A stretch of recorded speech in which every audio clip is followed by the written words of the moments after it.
Hey, what is up, everybody? Welcome back for another episode of Capes and Commentary.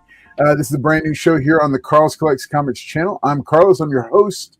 I'm excited that you're here hanging out because we're going to be spotlighting a cool new independent comic book by a longtime pro in the business. Looking forward to having our guest with us in just a little bit. Glad that you're here hanging out with us because without you, the show wouldn't even happen. But glad that you're here hanging out with us. Glad that you are joining us for tonight. Got a great panel lineup and got a cool guest, and we're going to be hitting our regular segments without fail tonight. So welcome to Capes and Commentary.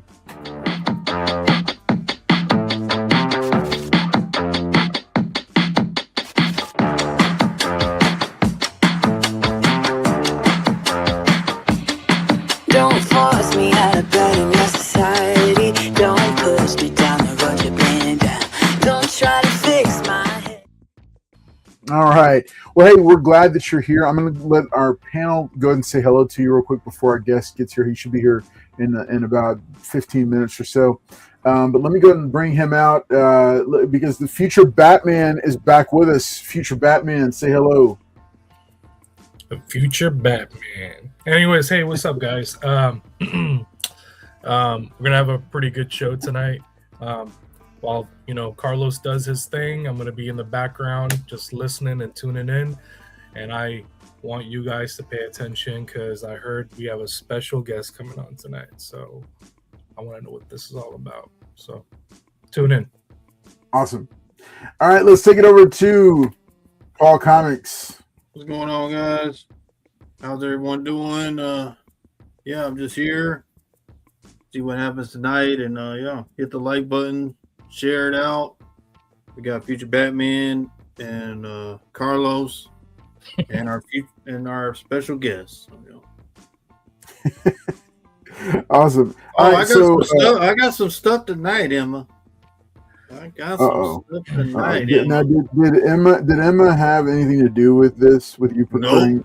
Nope. Ouch. Even with Emma's help, Dude. Emma helping Carlos is still not going to do anything, guys. Not gonna.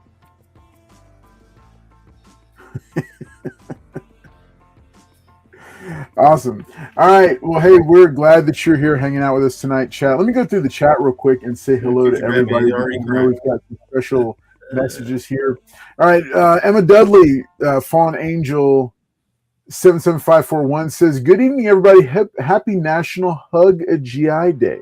That's pretty cool. That's pretty good. I wish my son was here so we could celebrate with him. I don't know if he counts as a GI as a Marine, but yeah, it would be good to see him.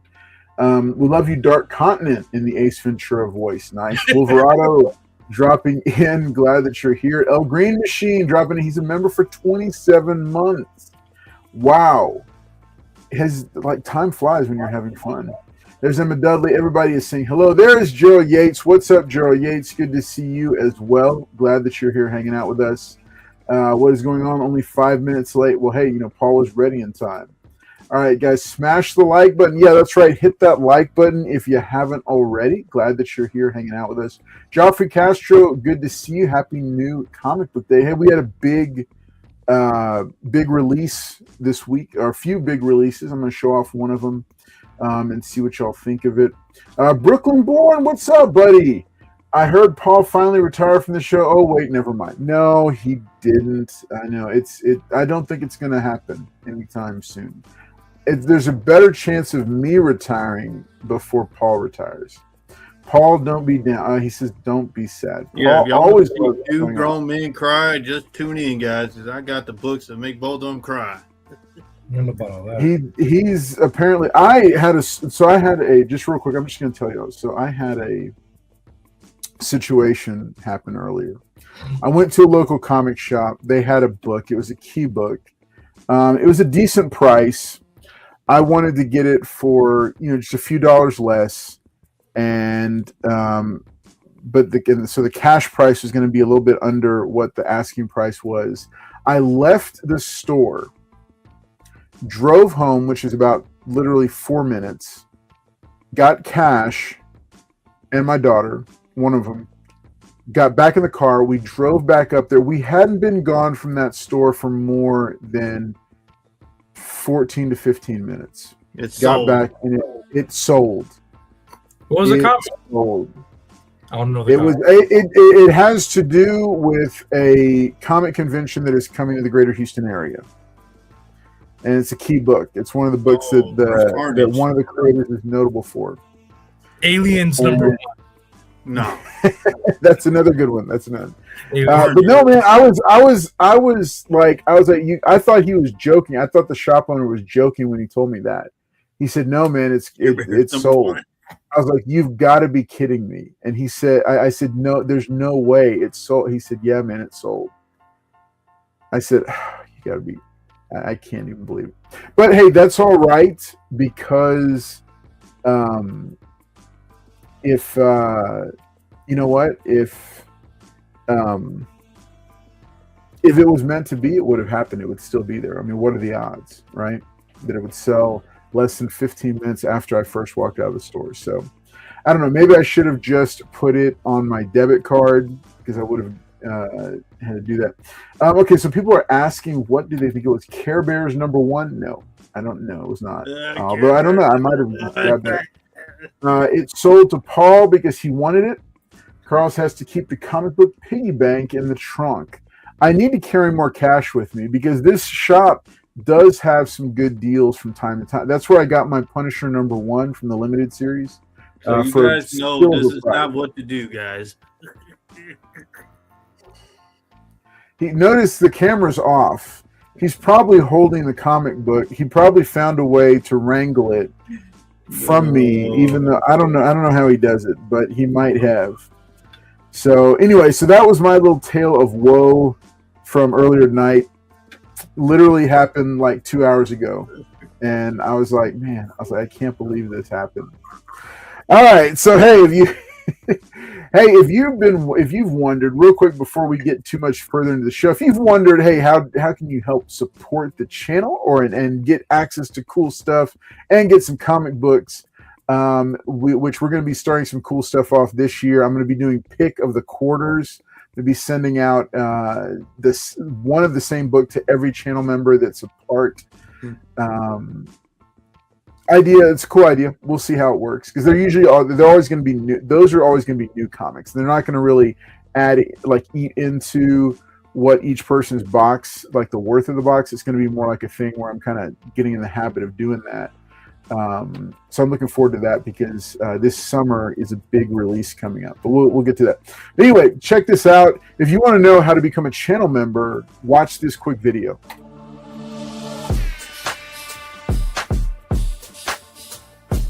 Hey, what's up, everybody? It's Carlos, and I want to tell you about a very important way that you can help support the channel by becoming a channel member here on the Cross Collects Comics channel.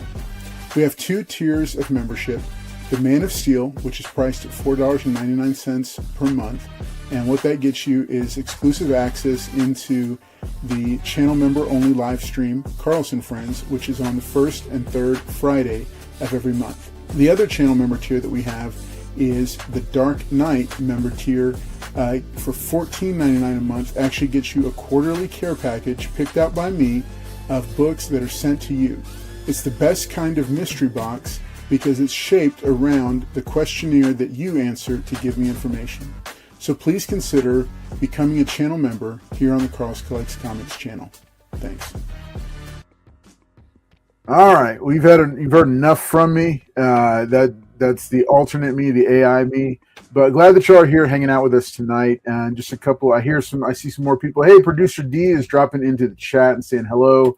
Paul, yes, he is laughing and has been pushing that Nectar number 1, which I guess was the hot book of the week last week. And this week it's Narco number 1.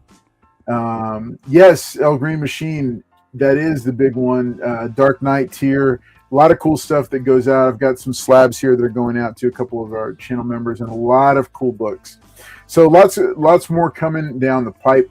Hey, we're gonna hold. I'm gonna go ahead and let Paul do Paul's pickups, and then our special guest has dropped into the chat, and I'm gonna bring him out after Paul does his segment, folks. Here he is.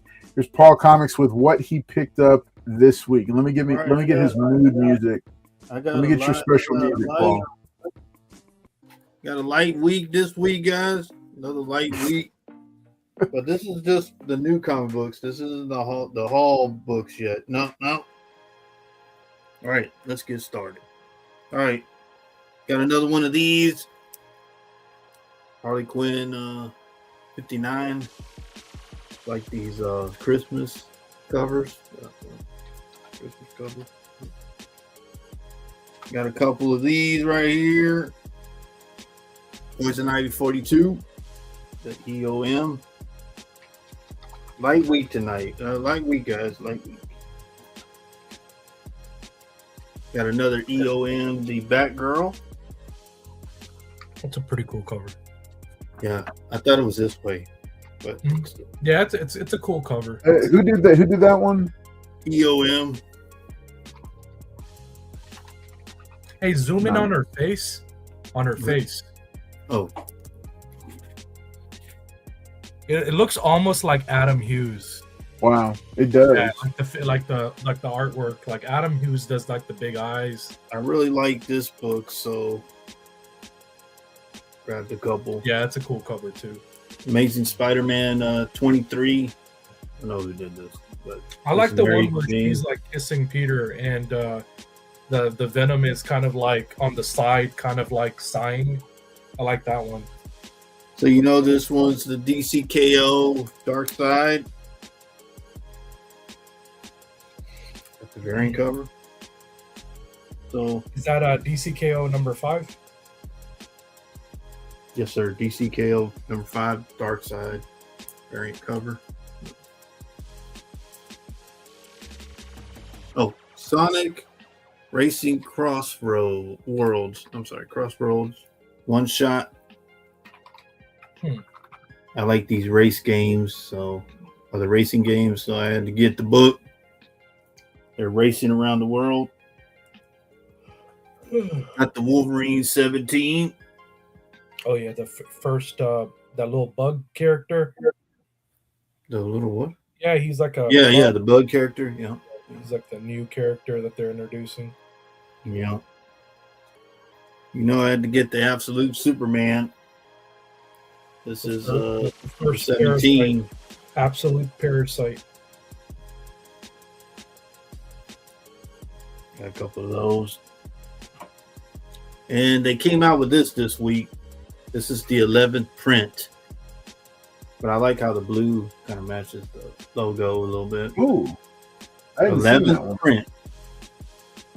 The 11th. And your boy had to get a couple of these. Todd McFarlane. Of course.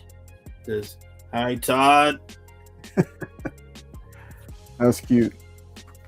I like that one. I think the other one said bye, Todd, or something like that. And you know your boy had to get a couple of these. Is it the second print? Yup. Says half dwarf, half dork.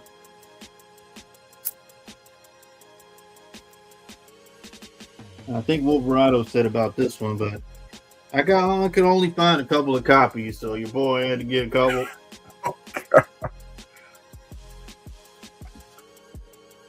Yeah, those will be available on Expensive Paper Showcase for $87 a piece. They're already spoken for. And this is actually pretty crazy. The blind bag. Oh, okay. Did you open any of them? No. Sweetest thing in life.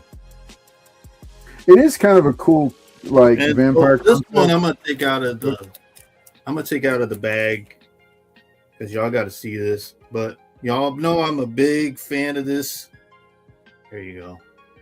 Oh, nice. What's the condition on that one? It's perfect. Is it? Yep. I passed one up because it was pretty beat up. No, this is not beat up. Mm-hmm. But look, wrap around, guys. Look at that. So y'all know I'm a big Mask fan, biggest Mask fan on here. So you know you had to get the ash can. You had to get it. Send this out to get graded. All right. Oh, okay. So I went to one shop And I finally got these 2 books that I've been looking for. Yeah. Absolute Batman. Number Yeah, I got one. 5. I remember. Whoa. Okay. I remember that one. So there was a 1 in 50, but this is That's just number the regular. 15, right? Or is it 14? No, this is number 5. Oh, Yeah, number 5, Absolute Batman 5. And I didn't have this. Well, actually, I traded, like I told y'all guys, but I'm starting to get him back. This is the Absolute Batman number 2, the Daniel Warren Johnson. Nice. Yeah, I traded a bunch of these. Y'all know the story. I think I got screwed on that. All right, so I went to another shop because Future Batman and Carlos weren't there, so you know I like the Kevin Smith Green Arrow. This one's the Wolf's Portasio. And 11. yeah, I have that one. I have that book. It's a pretty. Oh, you don't have that book. I have that book. I have most Doom books. No, I like Amazing Spider-Man 320, McFarlane. That's Aladdin. 321 newsstand, McFarlane. And I saw these 2, so I had to get them both. So I got 322 McFarlane, 2 copies. Why not? A lot of people like this one with the flag and Red Skull. 325. Oh yeah. And your boy found another one. Newsstand 328. He punches them. And your boy found one of these. Oh yeah, King That's Shark. King Shark, guys. King Shark. Superboy 9. I'm still looking for the DC logo. Everybody knows this one from X-Men 97 when Magneto takes over. New costume. Takes over the school or something like that. Who doesn't like Jim Lee? 248 Jim Lee newsstand. And your boy likes Jim Lee. Gotta have a couple of these. I found a couple of these. 608 the Hutch.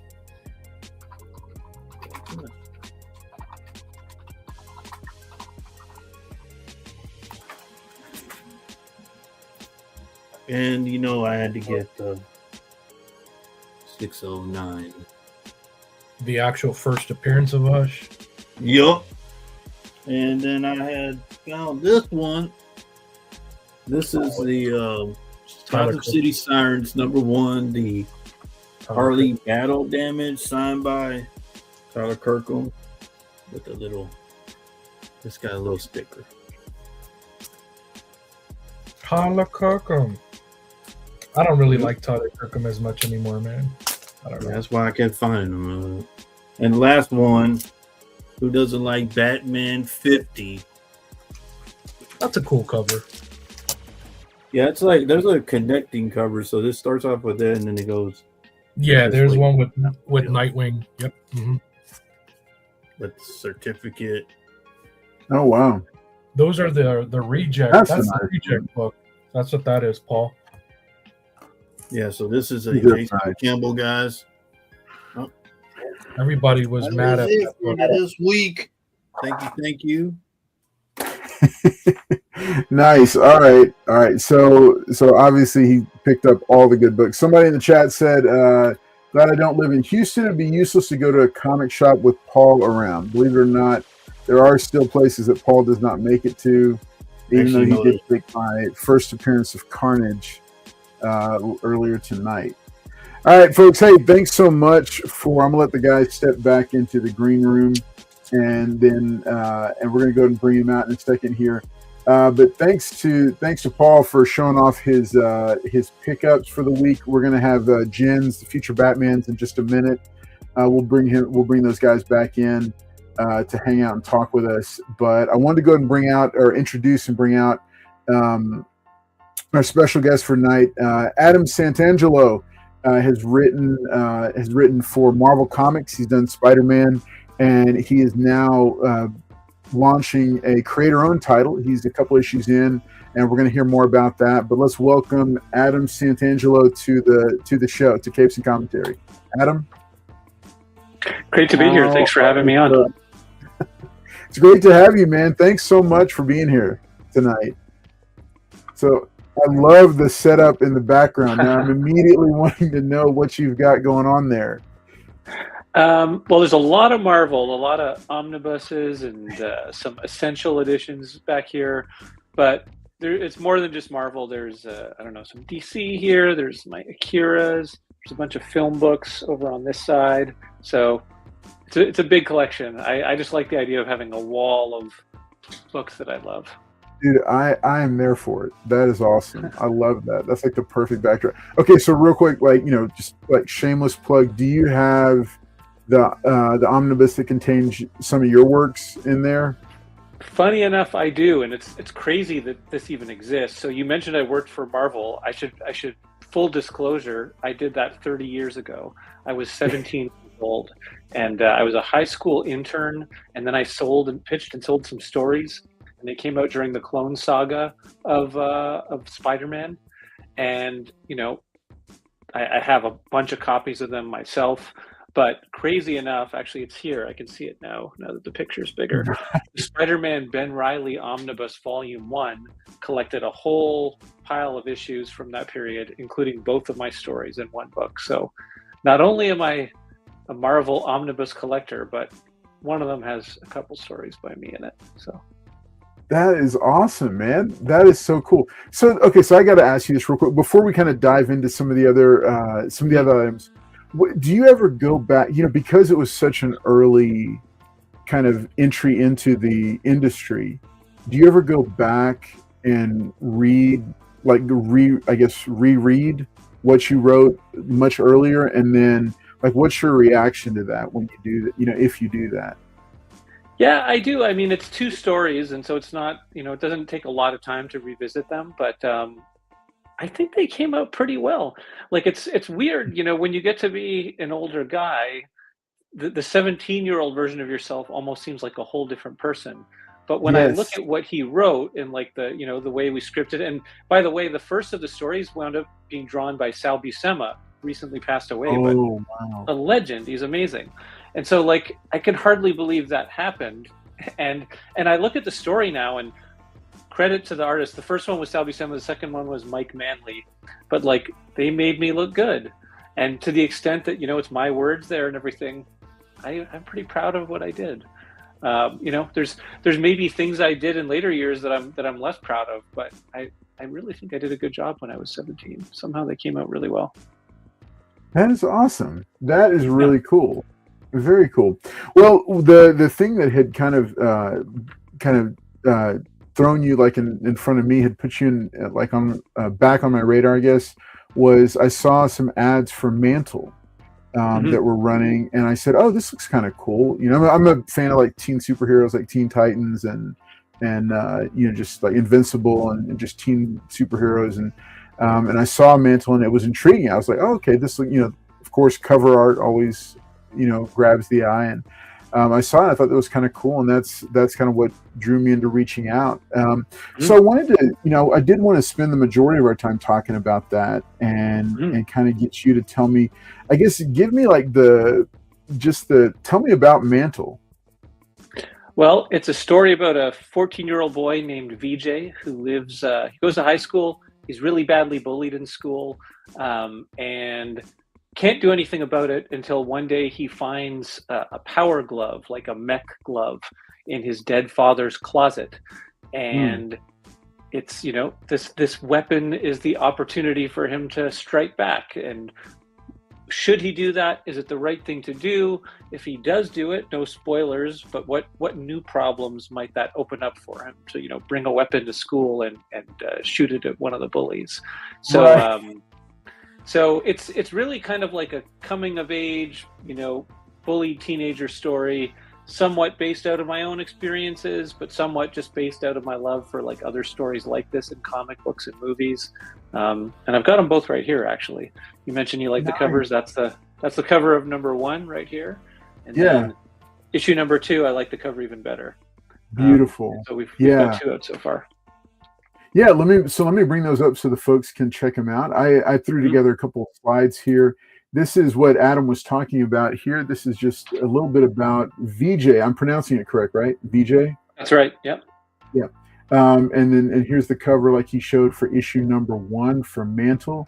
And then here's a little bit, because I always like to show people the inside. I was impressed with the artwork, and I love the kind of the expressions, and just kind of the detail that you don't see that a lot in independent comics. But I was pleasantly surprised, to see, okay, this is, like it was really drawing me in. Tell me a little bit about the process of working on this one. Yeah, I mean, I'm really happy with how it's coming out, and I think it looks great. Jean Fernando is the artist on the project, so this is all his work, and Irma Canvilla did the colors. But it started off as a script by me. I mean, it started off as just an idea.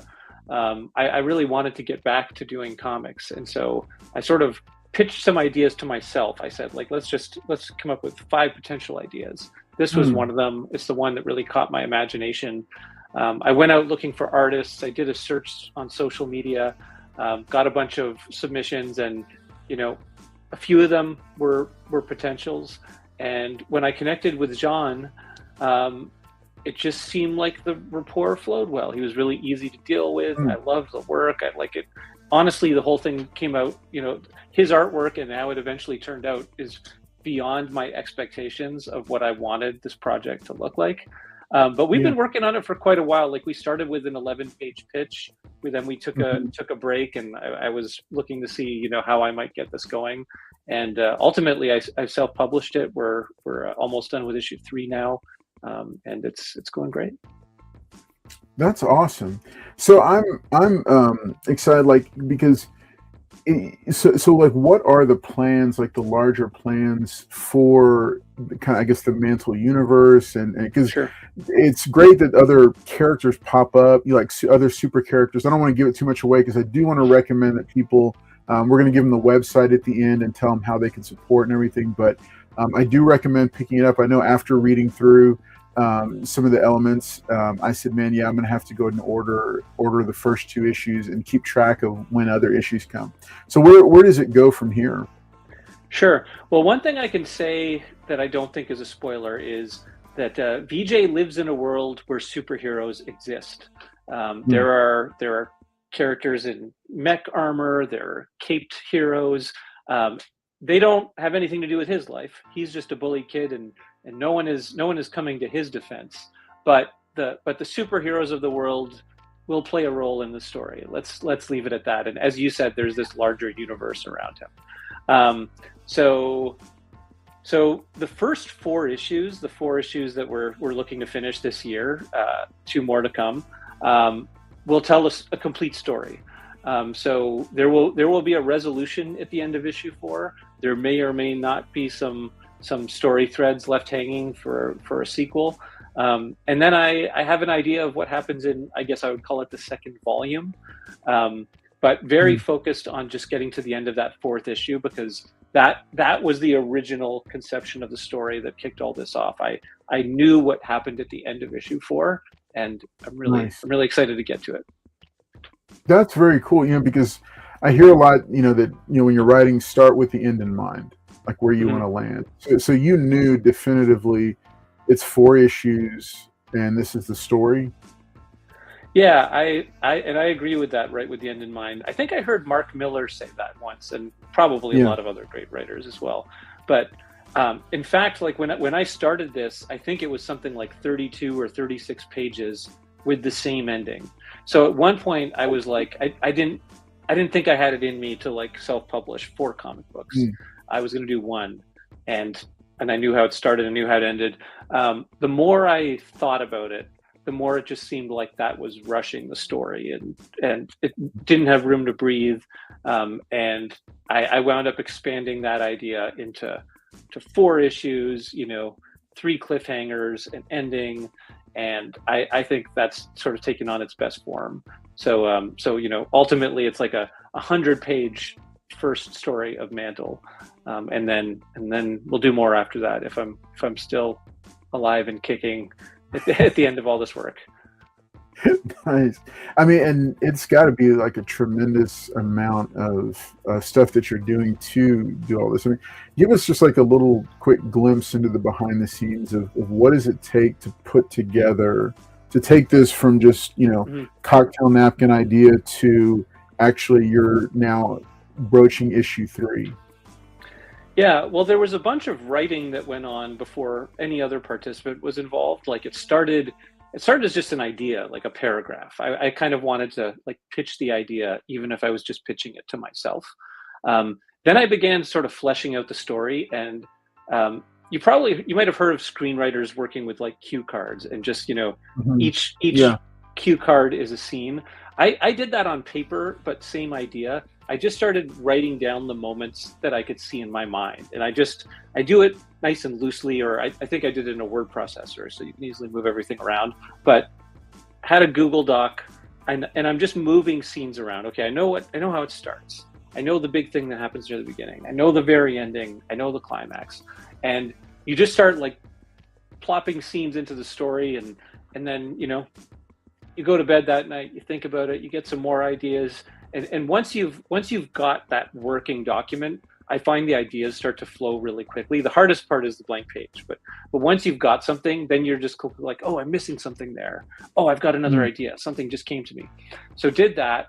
I think at that point I took a crack at writing a full script. So I actually broke out like my screenwriting software, and that just seemed like a nice way of formatting it. But that was just a first draft of the script. It wound up, like I say, it was originally like 30-something pages. It evolved into 4 issues. But enough about the writing part of it. Like then I found Jean, and I talked about that. And I handed him the scripts, and we talked about it a little bit. He did some designs of the different characters just to make sure that his picture of how they looked aligned with what I was imagining. And like I say, it all just exceeded my expectations. And then, as I recall, and actually he just did this on the 3rd issue not too long ago, he laid out the full issue. So just thumbnails of how every page would look. And that was an approval step for me. Like I could look at it against my script and think like, does that seem right? And again, exceeded my expectations. My comments were pretty minimal. And then he got to work, and it takes a lot longer to draw a book than it does to write it. But getting it done. Very cool. Yeah. And so you said that you're currently working on issue number 3. So I'm guessing you're doing a Kickstarter for each individual issue as you go along. Yeah, that's what I've been doing. The Kickstarters have been like really successful. We try to make them interesting. Like, honestly, like I don't believe in like gouging my Kickstarter backers. Like to me, the fan that is eager to get the book and to be one of the first people to follow the campaign, to get the book before anyone else, to me, they shouldn't pay more than regular people. So we really do try to make the pricing accessible. Like it's the cheapest you will see the book for even after the campaign ends. And we usually make bundles so that, if you were to catch up with number 3, you get 1 and 2 as well. The Kickstarter has been great. So we'll do that again for number 3. It's an opportunity for like fans to jump on board and follow along and get a bunch of behind the scenes content in my Kickstarter campaign messages. And then sometime after the campaign, we put them out through other channels as well. Nice. Yeah. So do you have like a time frame on when the issue, like when we could see the issue 3 Kickstarter? Issue 3 will be in spring. I'm keeping it vague to give myself a little room, but it'll be spring, and the final issue will be before the end of the year. So I'm really excited that people will see the end of volume 1 story this year. Very cool. Okay. Yeah. So what I did was I also threw up this little slide here, or I put together a little slide because I wanted to make sure that we could find and support Mantle. So I just put this up here because it seemed like everything led to AdamSantangeloComics.com. and subscribing to the newsletter might be a good thing. Yeah, absolutely. So adamsantangelocomics.com. First of all, it's where you can get Mantle issues number 1 and 2, the 2 issues that are out. So digital copies, you get a PDF for $4 US each, whatever country you happen to be in, the pricing adjusts for you. The print copies are $8 US each, and low shipping rates. We've tried to like make it really easy, and I'm really happy with how the physical books have come out. So if you like physical comics, I would just go for it. I would love to send you both issues for one low shipping price. And then as well as adamsantangelo.com, where I've got the books available. It's also on Kindle Comixology. So Okay. I read a fair bit on there as well. And if you're a Kindle Comixology reader, for $4 US, you can download Mantle 1 and or 2 to your Kindle Cloud library. So it's really easy to get it that way too. Okay. Very Yeah. cool. All right. Yeah. So and then now do you send out like an email newsletter regularly? Oh yeah, or- you mentioned the newsletter. I was going to say too, if anyone is a little bit shy about spending the dollars to try the book, you can sign up for my newsletter. It's the first thing you'll see when you visit adamsantangelocomics.com, and I put out a newsletter about once every month or two. I'm trying not to like drown people in emails, but I'll keep you updated on show appearances, the next issue, podcasts like this one. Also, I'm on pretty much every social media platform. So Blue Sky, X, Facebook, Instagram, Threads. So again, if you're thinking about the book, but you just want to like stay involved and hear about what I'm doing and hear when the next campaign launches, follow me in any of those places and you will get updates. Awesome. So man, hey, I've really enjoyed you being here and visiting with us. I don't want to keep you too long. I know you're probably right in the busy on trying to get it going. I did want to get though just kind of your thoughts on just kind of the comic industry in 2026 and what you think. It's a very interesting time. It's a very cool time, and in other ways it's kind of like, whoa, what's going on? What are your just overall thoughts? Because you've been around for quite some time in comics. So what are your thoughts? I feel overall really positive about it. I mean, again, I've been around a while, so I remember when books, mainstream, as we call it, like Marvel, DC, Image books, sold a lot more than they do now.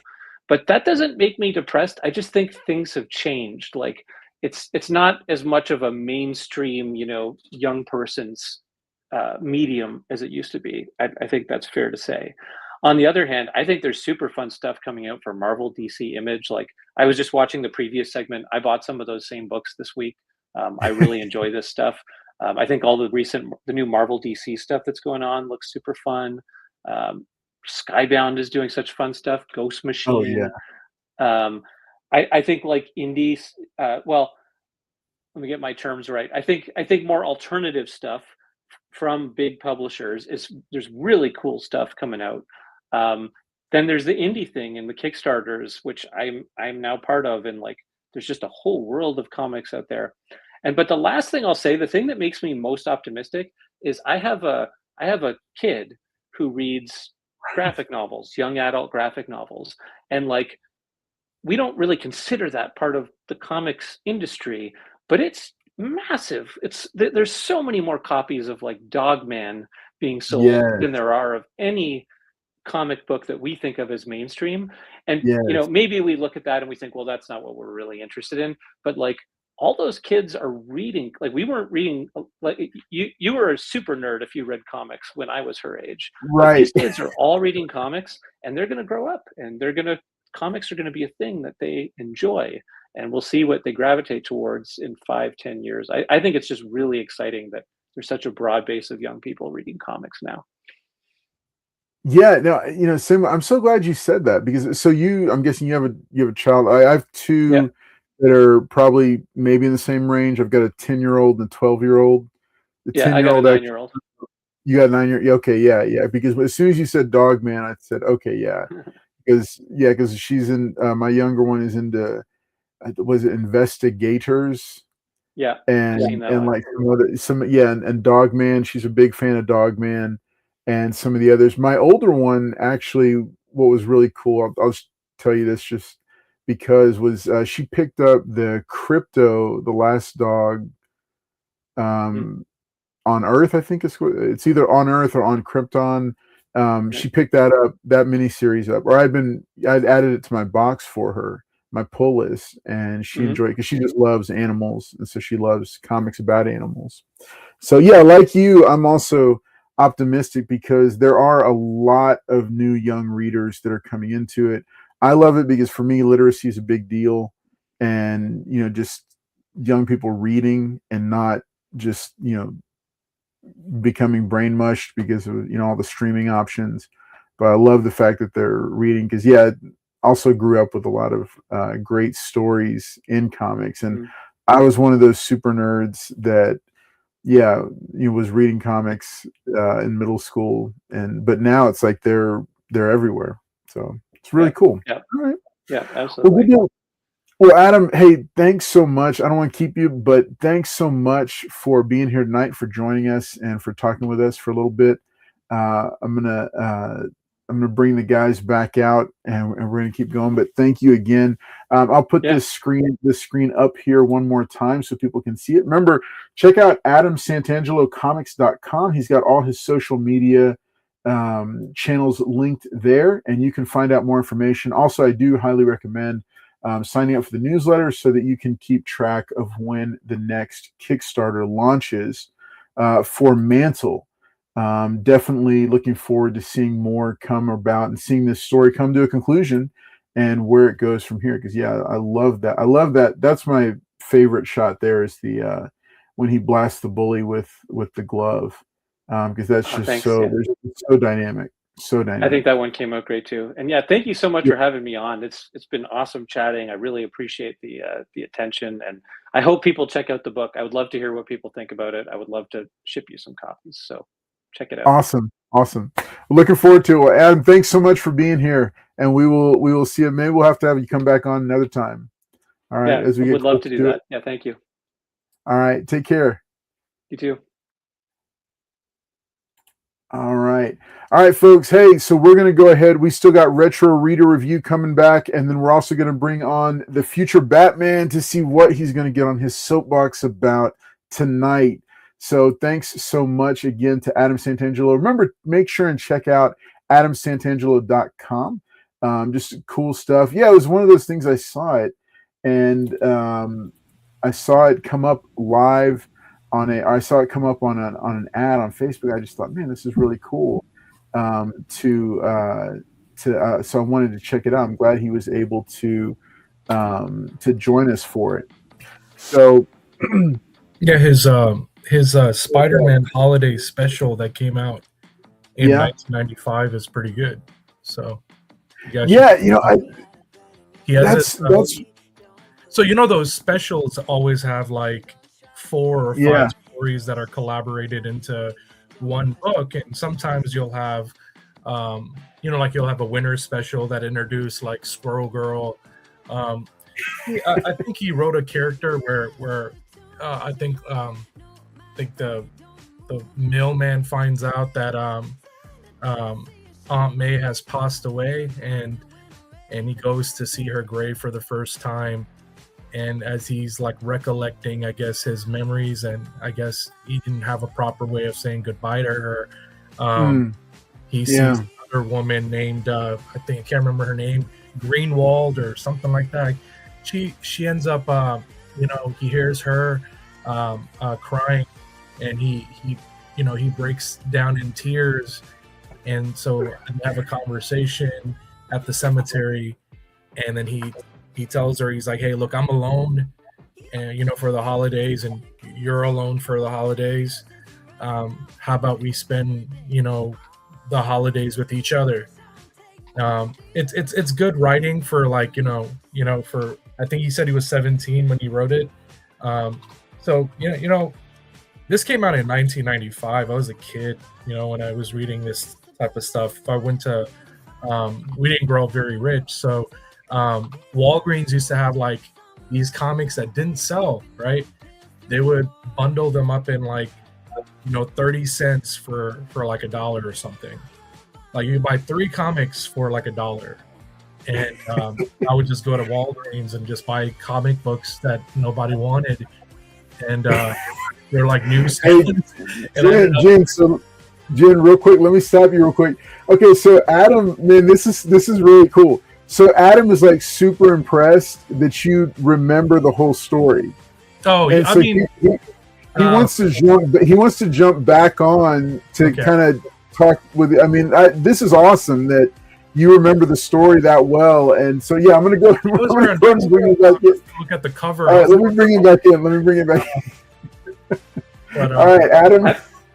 I'm honored that you remember that. Did you just read it last night or something? Or no. So Paul and I were just like on the phone. Real quick, Adam. Do you remember? Written and so Paul's actually the one that, I mean, if there's anyone to really thank, it's like Paul and I were just talking in the background while you guys were having the the live interview, and Paul's like, you know some of the stuff that he's written, and I'm like, I don't know, man. I have to look at because I remember stories by the cover. Like I also remember around that same time they had one with Morbius, where it's like just a Mary Jane story where she recollects her memories, and they did a lot of those things. Like they had one with Mary Jane, and they had one with like side characters, one with Mayday Parker, where it's just them talking. It's not even like an action comic. The action doesn't start until like the end of the comic, so it's just like, hey, this is who we are, this is what we've been through with Peter, and so forth. And I just remember that I was like, oh yeah, I think if I picked up a cover, I'd look at it and be like, oh, this is a Venom comic book, I'm gonna pick it up. But I do remember that story where like I believe it was the mailman. I think he used to deliver. Yeah, it was Willie Lumpkin, the fantastic. There you go, yeah. Mailman. And he had been dating Aunt May in the comics like a couple years earlier. So they hadn't mentioned him in a while, but I picked up on that and had him visiting her grave. Yeah, I apologize, Mr. Adam. I didn't mean for Jen to do that to you, sir. I'm honored. It's amazing. We know you're a busy guy. I did not mean for that. I know. It's good that Paul brought it up, because he's like, man, have you read anything? I was like, I have to look at like the cover, because I have a photographic memory when it comes to comics. If I look at a comic and be like, oh yeah, I read this, and this is what this story is about, and but there were like other stories in there too. I just remember that was the one where he broke down in tears at the cemetery, and he sees her crying, and he doesn't know what to do with himself, and then he talks to her, and then he tells her like, hey, like we should like since you're alone, I'm alone, we should get together, and we should have like our holidays together. I guess when you're a kid, you care more about like action and fighting and stuff in the comic book. Because back in '95, I'm like thinking, like, how old was I? I was like probably 10 or 11, maybe. I'm not sure, but it's a pretty long time ago, man. But thank you. I could tell you a funny story about that too. Passionate. You actually mentioned there's the older lady that he meets at the cemetery. Her last name is Greenwald. Yeah, that's actually my grandmother. So, oh wow. When I wrote that story, my grandfather had died not too much earlier, a year or two earlier. And I wrote the idea of the story was that he meets my grandmother at the cemetery, and they go off together and form a new relationship. And I used her real name, and I used my grandfather's real name, and Marvel put it in. So I like to think that my grandmother and grandfather exist in the Marvel in the MCU. Well, the Marvel 616. That's exactly. That's awesome. So. I'm glad that somebody said something, but hey, it's all thanks to this guy down here. Yeah, I just want to apologize. Like, he's like, hey, have you read anything? I'm like, yeah, I read a lot of comics. We didn't mean for this to happen. No, it's fun. Yeah. It's fun talking comics. That's cool though. It still blows me away that at 17 you had that kind of an entry into, and that the material still, I mean, obviously still holds up today. I guess Jen still remembers it like it was. Yeah, I mean that blows me away. I mean, that almost blows me away more than Marvel putting it in an omnibus. I just don't. It's crazy that anyone some kid that grew remembers up like, it. almost 40. So it's like, wait a second, this 40-year-old remembers my story. You should come to one of the Houston conventions and. That'd be fun. I should do that. Pretty, be awesome. You're in Toronto, right? I am. I know I get around in the U.S. from time to time as well, but I'm a Toronto guy. Okay. So Canadian. Yeah. Very cool. Yeah, again, But no, I mean, I can't believe what I had the wherewithal to do when I was 17. It was weird. I realized that being an intern was like an entry point, but like I hadn't even finished high school yet. Like after I did that, I had to go back and like graduate high school. So it was a really early stage to do something like that. Wow.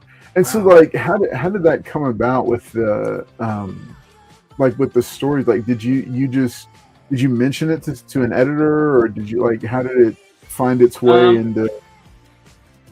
If I remember correctly, what happened was like my job was to like make photocopies and open FedEx packages. This is all pre-computers. Nothing was emailed. Like there was some faxing going on, but I would open FedEx packages and copy the pages for, there's a lot of paper moving around the office, and that was what the interns did. And at one point I was working in the Spider-Man office, and I would just take penciled copies of penciled pages and script them myself, just to kind of just show off and to show the editors that I was an aspiring writer and that I could do a decent job and I could make it look professional. And eventually one of them, who I just formed a good rapport with, was just like, if you want to write me some pitches, I'll look at them. And so I think I went home like that night and wrote like 10 Spider-Man pitches. Oh, wow. And one of those was the story that you just talked about, and one of them was in Spider-Man Unlimited number 11. It was like a 10-page backup story, and but it was like really just a case of me at 17 realizing that this was like a rare opportunity, and I might never get a chance to like have this access to Marvel editors again. Wow. That's fantastic though, that you, because see, that's just one of those things, like you saw the moment, like, and you just seized it. You seized that opportunity. You went home and wrote out all those pitches. And were you like, what were you thinking and feeling when they said, yeah, okay, we'll take that one. We'll take that one. I mean, I was on cloud nine. It was like, I was as fanatical about comics as like anyone could possibly be. It was like my entire life. And like, I did it because that's what I wanted to do, was write comics. So like, I was just like over the moon. But I guess the crazy thing about it is I sometimes tell people, like, when you're 17, you feel like these kinds of things are possible. Like, you just think, well, who knows what I'm going to do in my life? Like, so like, in a way, even though I was on cloud nine and super happy, I didn't realize how hard it was to do that. Like, I've never reached that point again. Now I'm self-publishing my own story, but like, so it's almost like I both loved it and I didn't quite realize how special that was. I have a question. This is more along the lines of, so if somebody wanted to, like, say, write a comic book story for, like, the way you did, is there a specific format? Because I know with like the SAG, like Right. Screenwriters Guild, and I'm not sure how it works with comic books. We had I can't remember her name. She worked on like the Miss Marvel comics. She came in. Ellie Sue DeConnick? There you go. Oh, she's wonderful. She came in. She tried to teach a class at one of the comic book shops. I went to it. She didn't have a lot of time to really explain the format, but she says that there is a specific format. But did you have to use a specific format when you, like, they're like, hey, throw us 10 pitches? So did you have to go home and write it in a certain format, like 10 different ways? Or for the pitches, I think it was more like each one was like a few paragraphs or half a page or less, just like outlining the beginning, middle, and end of a story. Once I got into like actually, like, they said, okay, we're going to do this one, go write it. Then there was a bit more of a format to follow. in my experience, there's no like, unlike screenwriting, there's no like absolutely correct way to do it. Like if you look at a lot of like trades, like a lot of trades now in the extra material, they'll even show you script pages, and you know, it all breaks down to like panel, here's what happens, dialogue, panel in it two, here's what happens, dialogue. So like you follow there's certain information you have to get across, but like it's not like a screenplay where, you know, you must indent the character's name this much and then you have a parenthesis underneath, like so like I actually wrote Mantle in screenplay format just because I was comfortable with that, but there's no hard and fast rule about how you have to do it. It's more just getting the information across to the artist. Nice, thank you for the insight. Sure. Yeah, that's really interesting because I know like with screenwriting, it's like it's super like you can actually get your whole script thrown out if it's not like very, very specifically handled. Like if like I know like with the readers, they're even instructed and trained that if like the blocks of dialogue are too long, just chunk the whole script. Like there's like just these, but that's really cool that you know that you had that. Well, and then you also, because you said you got you would get a bunch of old scripts or just scripts that you were seeing, and you got a chance to just be around it and putting your hands on it. Yeah, totally. Like the way the Marvel method worked, especially then, was there would be a plot, and then there would be penciled pages coming out of the plot, but no dialogue, and then the penciled pages would go to the writer, who would then write his script and like put numbered word balloons. So like 1 dialogue, and then you draw a little balloon on the picture to show where you would put it on the page, and then all that gets handed to the letterer. So I would kind of intercept scripts at that part of the process because, like I say, there's just stuff flying around all over the office back then, paper everywhere, and I would just take a stab at scripting some of them just for fun. And I remember doing that and bringing my own printed pages back in, and sort of an editor just taking notice and being like, oh, okay, interesting, you know, you're serious about this, and that led to him saying I could pitch. That's cool. It's a different world. I don't know that like teenage interns are doing that nowadays. Like the company is like, there was no Disney back then. I mean, they declared bankruptcy a year or two after I left. Like, so it was a very different era of Marvel by comparison to where we are now. So what did you like go into after that time as an intern there, and after you'd done the writing story? Where did you like? Did you decide to go to college or? Yeah, I did go to college, and I studied creative writing. So I at least knew that like, hey, like I'm on to something here. This is what I want to be doing in my life. So I went and did 4 years of a creative writing degree, which, by the way, if you want to do anything other than be a writer, it's not the most useful degree to have. But that's what I did. But the thing is, when I did it, like, it was very like, you know, college, like it was poetry and short stories and literary fiction, and like, even though I never stopped being a comics fan, I feel like they weaned me away from the idea of writing comics, which I look back and I just feel like that was kind of stupid to let that happen. But by the time I graduated, I was like writing poetry, and I thought maybe I would write a novel. And but then I also just needed to like get a job and like pay back my tuition, and like, so I just started drifting into regular life, and you know, corporate jobs, and you know, I did some creative things along the way in parallel. Like I made a film in my 20s. Don't go looking for it; it's not good. But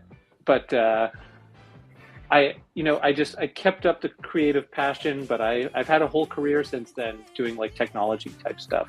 So like it's only now kind of later, I have a family, and like I just decided that's it. I'm putting some energy into this before I still have energy.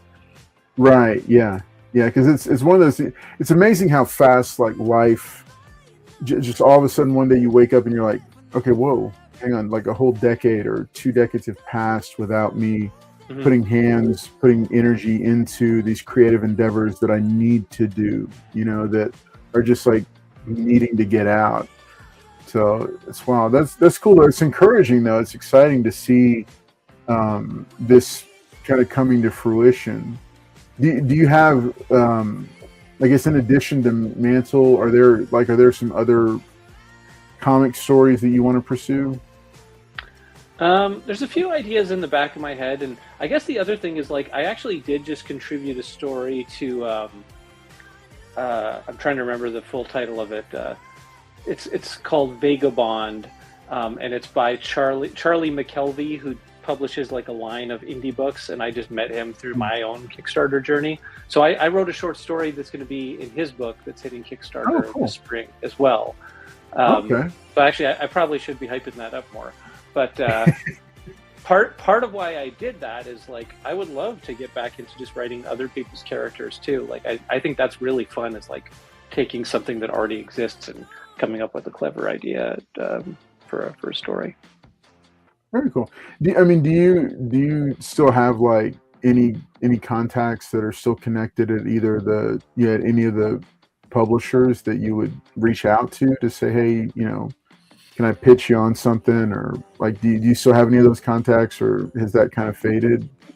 Not really. Like it's funny because like another reason it kind of faded away for me in college is like I remember that when I left, I was like, all right, I'm going to keep up these relationships. And there's certain people I would call, and I was pitching ideas and trying to make something else happen. And then there was that bankruptcy period. So like, I remember leading up to it, the people that I knew would just kind of drop off the map. And until the point where I didn't know anybody at Marvel anymore. And plus I was busy going to college and just getting distracted anyways. Right. So like, I do actually now know some people like in the local Toronto comic scene, and some of them like, are associated with the bigger publishers in different ways, but I don't have the contacts to pitch anything just now.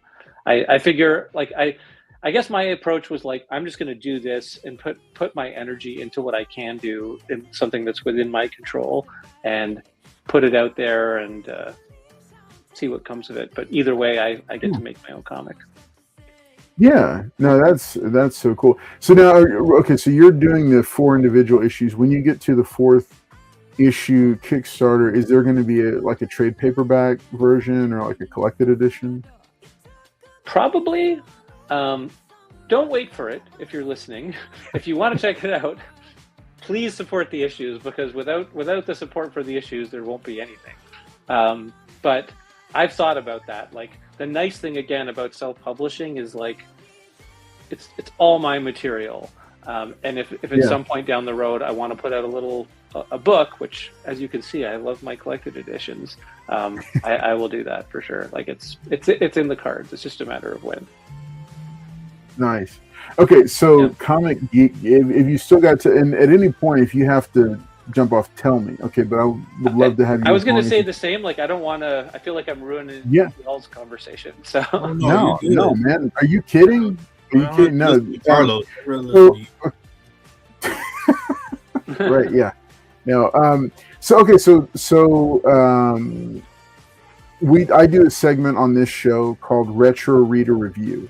And what I do is I pull something like here in this studio little area is very small, but there's like a big bookshelf right off camera here.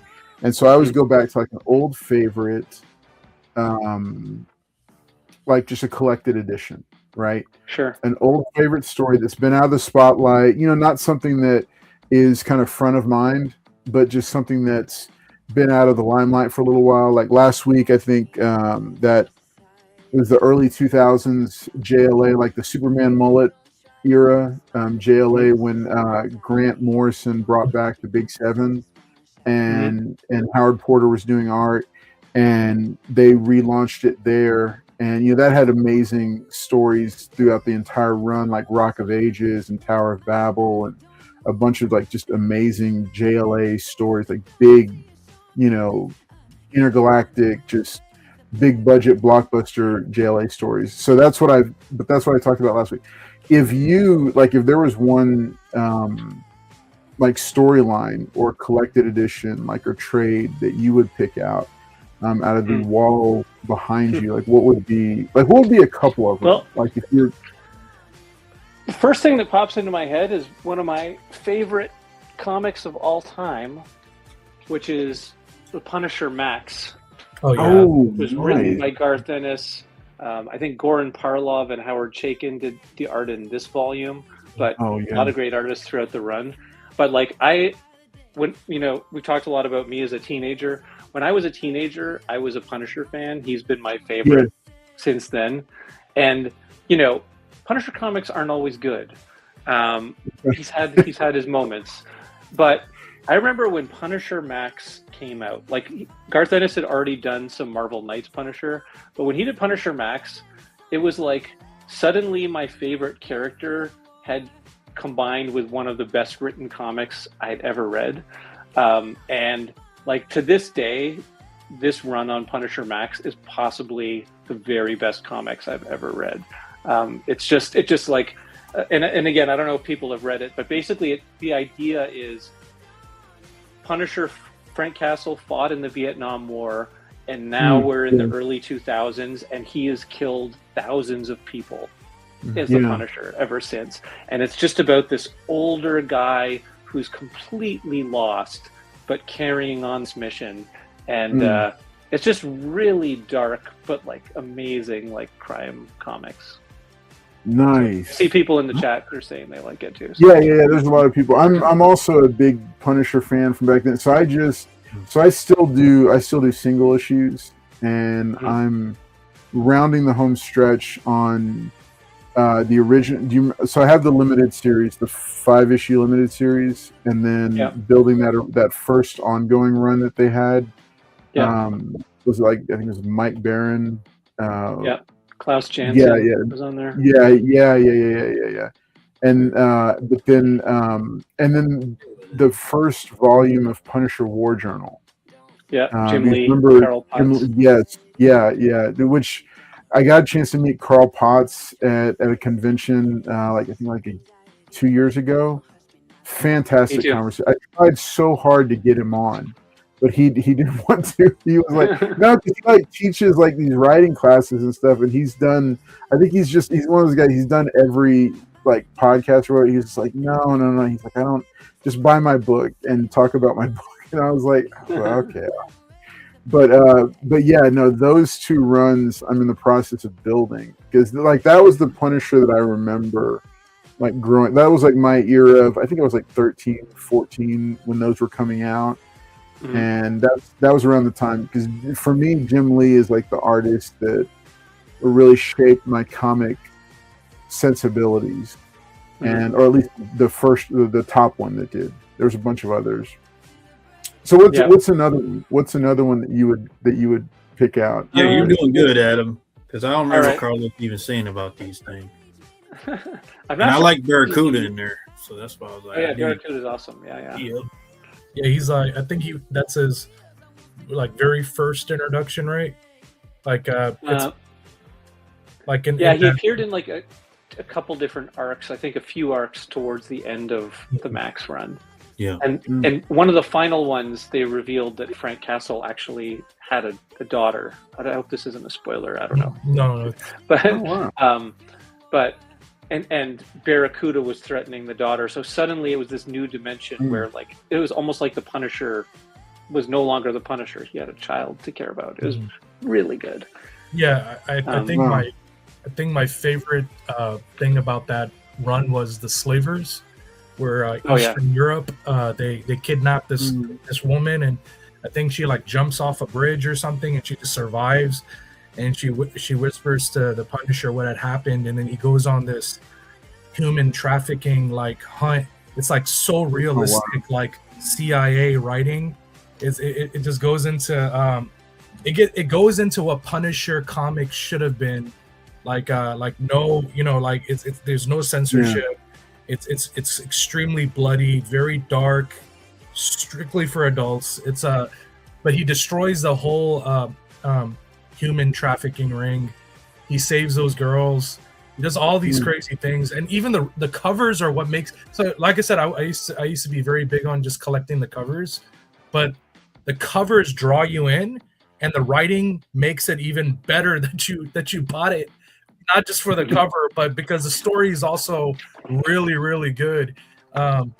Yeah, it's some really good writing. But I thought that was Barracuda's like really big like intro. I think that was like his in the Max series. Yeah, like they introduced him as like this really legendary villain. But yeah, I just remember thank you, Adam, because I don't even remember Carlos even. Yeah, That's Adam. That's why we keep Paul around. Adam's doing a good job. All right, I saw you go back to the shelf. I got one more. I want to see Stray Bullets by David Lapham, which in the 90s this started as a self-published book so David Lapham was like a Valiant guy. He did Valiant, he did Defiant, and then he did this, and it came out in individual issues originally. Started in the 90s. Then it was on hiatus for a while, and he wrote some stuff for Marvel and DC. Then he came back and started it again under Image. So in total, there's been, I think, somewhere in the range of 100 issues. Maybe it's in the 90s. This is like the first half of it. They put out this like Uber IS edition. I actually don't know how you pronounce that. But it's black and white. It's crime stories. But I'm trying to think of how to describe it. It reminds me like a little bit of like the weirder episodes of The Sopranos, in the sense that like there's straight up crime stories, there's no fantasy, but like there's just a surreal element to them. Like you're often reading them going like, what's even going on here? Like, how does this even relate? But over the course of like 90 issues, it's like this huge tapestry of interlinked crime stories over several decades. And it's just awesome. And he's just like, I love a good writer artist who's like has total command of their craft, and I feel like he's got that. Yeah, and he's still putting out new books today, just not Stray Bullets. It's like Tarantino crime films, or like like if you I remember like, it came out not long after Pulp Fiction, and I was a huge fan of Pulp Fiction. Yeah, it's I mean that's what it. I mean you're like, well, what does it kind of remind you of? I'm like, I remember seeing those, but I don't remember like actually picking them up or reading them but I know like the like those stories. If I was to compare them to something, I would say it'd be like Tarantino crime movies or films. Yeah, I think that's right. Yeah. It's almost like Pulp Fiction if it went on for like 100 issues of a comic, and it was like so big and interlinked that it takes even longer to understand how all these things relate to each other. I like what you have on your other shelf. I saw some Robert Greene right there. Yeah, I apologize, Mr. Adam. Stop looking at his books like that. Robert Greene, what do I have? What's Robert? I think it was 48 Laws of Power. Oh, I don't know if I have that. Oh, you don't have that. It doesn't ring a bell. I apologize, Mr. Adam. Alias over there. I see Alias. Oh yeah, I have the Alias Omnibus for sure. That's great. I love Brian Bendis. So you mentioned that you mentioned Skybound. Are you because you I think generationally you're kind of in there in the mix with us, maybe a little bit younger, but what have you read? Are you reading any of the Energon Universe stuff? I've sampled the Transformers stuff a little bit. I know it's good. Like everything I see from Daniel Warren Johnson is terrific. I just like haven't dove into the Energon universe, I would say. But I guess I'm just very aware of Skybound because they just seem to keep doing interesting stuff. Like I read a bit of switched to Skinbreaker. Robert Kirkham now is right. Yeah. He's got there's a lot of. I'm really interested in watching like kind of what they're doing because it reminds me of kind of that.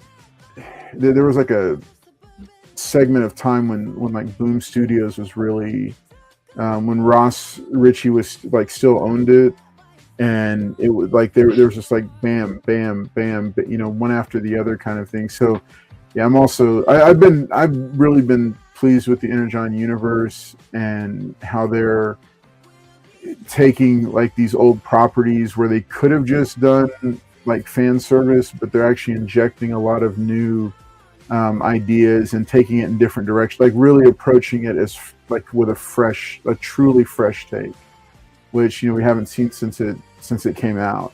And there's a lot of, it's cool to see that there's a lot of properties like that. Okay, so that brings up a question for me. If there was any property that you could take and like come up with I'm not even asking like for the fresh take itself, but if there was one property where you said, hey, I would love to take that character or that team or that world and just give it the Adam Santangelo spin, like what would you just, off the top of your head, what would be like a couple of those? No Blue Beetle. Oh, that is a tough question. You need Blue Beetle alone, Paul. No Blue Beetle. I just finished talking about Punisher, so like I think I've got to say that. Like I don't expect that to ever happen in my life, but it would be like a childhood dream come true. Also, like again, I don't expect to ever get my hands on Spider-Man again in my life, but if I did, like I miss like teenage melodrama Spider-Man. Not that I would make him a teenager again, but I kind of feel like the stories aren't emo enough anymore. Like I miss the relationship drama, and like that was my favorite part of like Spider-Man. Oh yeah. So that's what I would do with something like Spider-Man.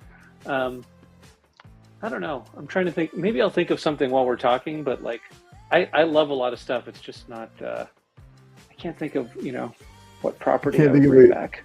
Right.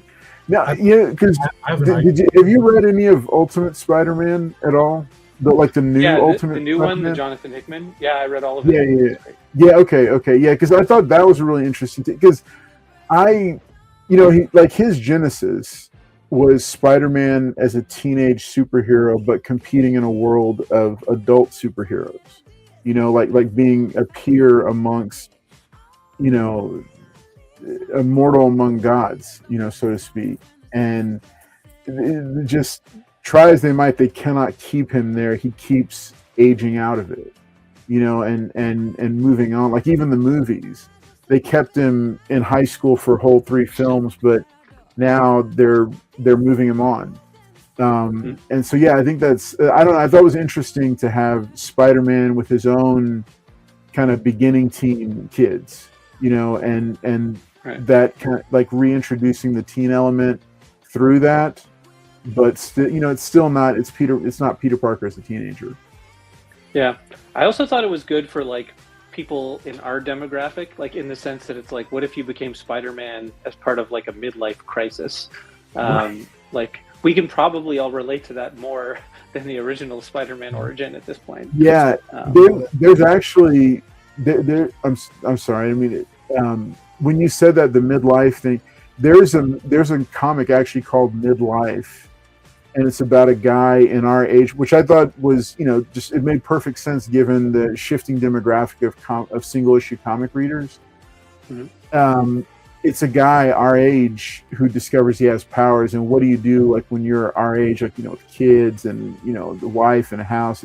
It's just because usually the origin story happens much younger, but it was just interesting to see, okay, what would happen if like now I got superpowers.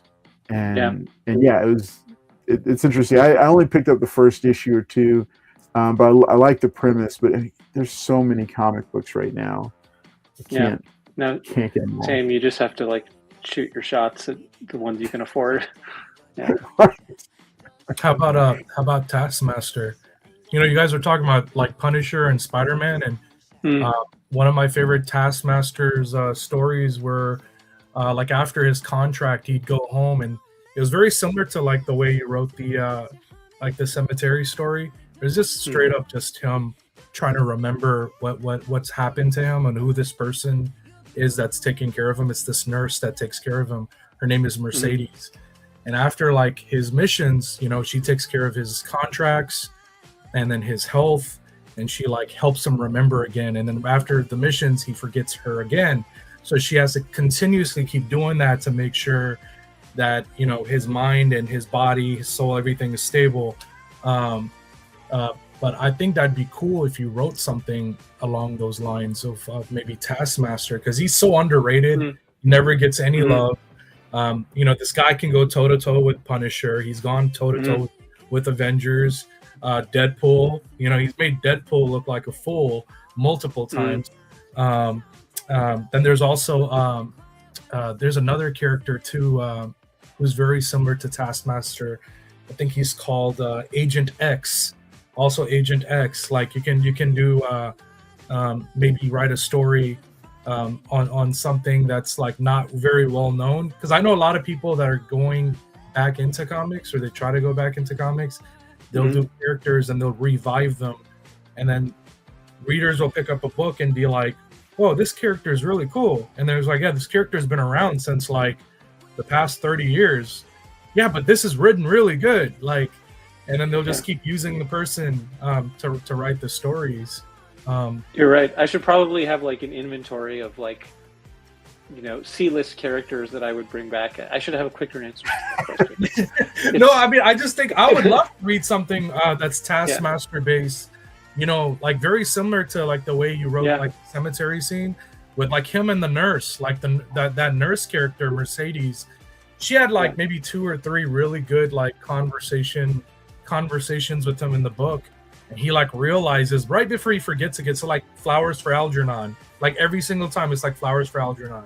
And it's like he speaks to her, he goes off to these missions, and then he reboots. And it's like, oh man, I'm really starting to like Taskmaster.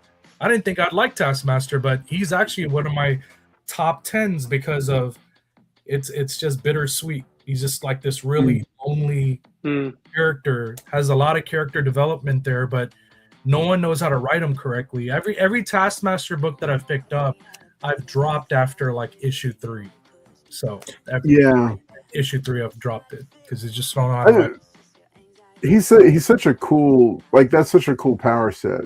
Like just a mimic you, mirroring like, it does feel like you could do a lot more with him. Well, even that little mini series they had back when the movie, when he was, or when Taskmaster was going to be in the Black Widow movie, they did a mini series. Oh yeah, and I like I said, I ended up dropping it because it wasn't it just wasn't compelling. I felt like they could have done something more interesting or different with the character, but he always ends up getting relegated to like such a supporting role. When I feel like I agree with you. I feel like there's more there. Like they could do more. Civil War, he was supposed to train all the new heroes who were under the what is it called, the Registration Act? Yeah, the initiative. Yeah, and then they didn't do anything with that. It's like, he's supposed to train them, but they didn't go anywhere. It's like, wait a second, what? Yeah. Like, I was so excited about it. I was like, oh, they're gonna do something with this character, but they didn't do anything with them. So Well, cool. Well, Adam, man, it has been a pleasure having you on. I'm so excited that you got to jump back on and hang out with us and just talk comics. Last thing, I got to ask you. Okay, like say the last 10 to 15 years, like in the modern era, in the 2000s, what's been your favorite comic book movie?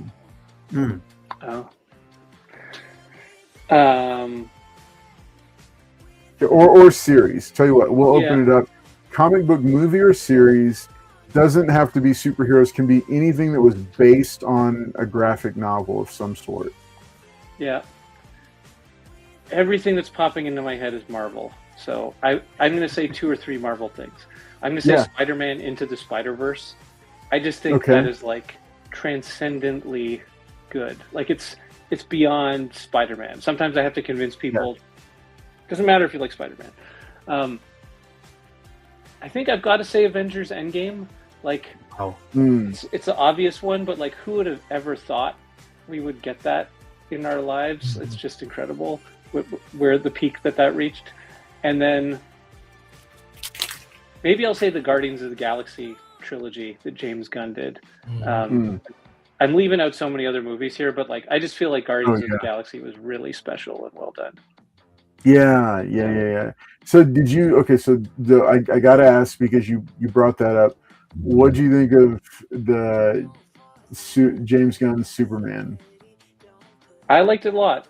I will say, the 1978 Superman is one of my favorite things in the world. Period. Right. Yeah. So I'm a very tough critic when it comes to Superman movies. Yeah. I'm never going to be fully happy, but I thought the James Gunn version was a lot of fun. I'm bought in on DCU now.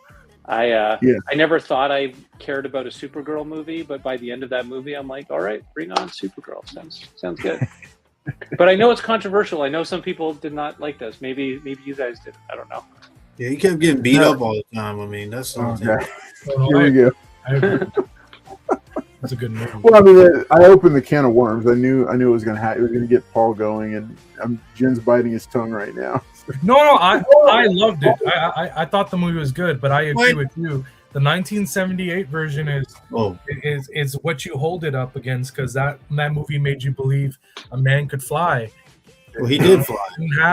But that movie did make you believe that, because it didn't have like the CGI that we do today, and that movie still ages pretty well compared to like Batman, where he can't like move his neck.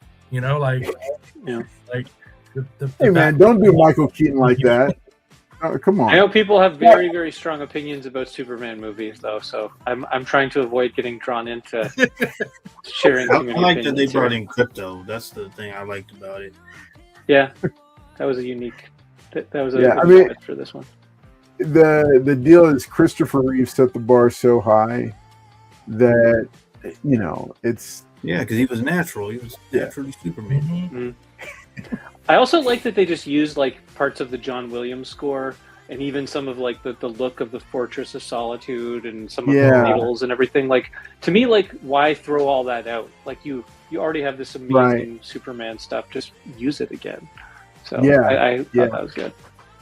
Yeah, that's what's so interesting about the, some of these John Williams scores is that you can't, or I mean, just some of these scores, like, because I think of like the Batman '89, the Danny Elfman theme keeps getting brought back in different elements here and there, and then the John Williams Superman score is it's timeless. And I almost feel like that's just as important as the cape and the S. Like, why throw that out? Why don't you just make that part of the character now? Yeah, it really is. It really is part. I mean, it really is integral to the character. Yeah. Well, cool. Well, hey, Adam, thanks again for sticking around. Glad that you're here. Glad that you were with us. I'm going to go ahead and we're going to roll us out, and we'll let you do. We'll have you do first. So what we do at the end is we do final thoughts and shout outs. And so I'm gonna let you go first, just to kind of get us off, and then we'll go round robin, and then we'll close it up. So, Adam, what are your final thoughts? I had a question for Adam, real quick. Oh, okay. Okay. Yeah. So you said you're gonna be sending Carlos some of the copies of the book. Are you gonna come on and Yeah, you said it. Didn't you say you were going? Well, I think what I was saying is I would love to send people copies of the book. All you have to do is click on the website and. He's not sending. But not sending. You can tell me what your question was. Yeah. So I'm curious. He's gonna give us. So we're all gonna read it. Are you gonna come back on and have our take of the book and all that? I would do that. Yeah. Yeah. Get a few copies and bring me on, and I'll talk about it. I can see. Oh God. Okay. He's like, did I you? I can already see this going horribly wrong. No, I mean, I'm gonna. No. I'm thinking about Paul coming in with his very Paul specific take on. He's like, what? They didn't become friends at the end. They were supposed to become friends. That's not true. Nobody died. But what you should do is get the first 2 issues, and when 3 is about to come out, you have me on, and we'll talk about the first 2 and what might be coming in the new one. There's an idea. Hey man, all right. Well, we'll have to see. But we'll definitely have to have you come back. We're definitely gonna have to have you come back. Said you were in Toronto. It's too much fun. It's too much fun talking comics and stuff with you. So I want to get more. Thanks for having me on. That's my final thought. Is I appreciate being on. I hope some people check out the book. Nice. All right. Future Batman thoughts, final thoughts, and shout outs. All right. So I told you guys, right? Like Mr. Collects, he had a surprise for you guys tonight. So I'm hoping that you guys stayed on. I'm knifing over here, but anyways, I hope you guys stayed on and you guys enjoyed the segment today. And please check out my guy Adams, my main man. Check out his book when it comes out, because I definitely will, and so will Carlos, and definitely Paul, and we'll talk about it. I don't know when, but just stay tuned and have a good night. Have a good week. I'll see you guys in 2 weeks. All right. Much love, guys. Awesome. All right, Paul, what you get? Yeah, so I had to show these before I leave. Oh my God, are you kidding? But no, thank you, Adam, for coming on. I'm looking forward to getting my hands on a copy of that book. And that great retro readers from him. Finally somebody with great stories. But yeah, and great for you to have you on. And thank you, Carlos, for having us all on. Hit the like, subscribe, and then I'll be here next week. All right. Hey, folks, thanks for tuning in tonight. And again, big shout out to Adam Santangelo for being with us. You can check him out at adamsantangelocomics.com. You'll be able to see that in the video description below after tonight's episode. Also, look for the clipped version of the interview, even though it ended up being most of the episode. But that was cool. It was great to get to talk comics with him and look at his bookshelf and all the collected editions. Make sure that you join us. If you're a channel member, this Friday night, you'll be able to join us at 9:30 p.m. Central for another episode of Carlos and Friends. We'll be taking a look at the top 10 books, the top 10 lists for some of the different websites, and talking through what's a good way to allocate your comic budget money. Also, remember, next week we'll be back for a spring break edition of Capes and Commentary, and then we'll have Expensive Paper Showcase next Friday night. That'll be back because I'll be here. I'll be in town for the whole week. So lots of cool stuff. And then the top 10 list, the newest top 10 list will probably go live next week instead of this week because me and producer D are still trying to get caught up. And I'm trying to finish this week. It's been the testing week at the school, so it's been a lot going on. But thanks so much for continuing to watch. Thanks so much for hanging out with us. And, as always, hey, keep collecting those comics. Drop in the comments what you picked up this week, and if you're watching this on the rewind, drop a comment, let us know how you enjoyed hearing from Adam and his new projects that are coming up. From me and the rest of the group, we will be seeing you. Thanks, take care, have a great night, and we'll see you next time.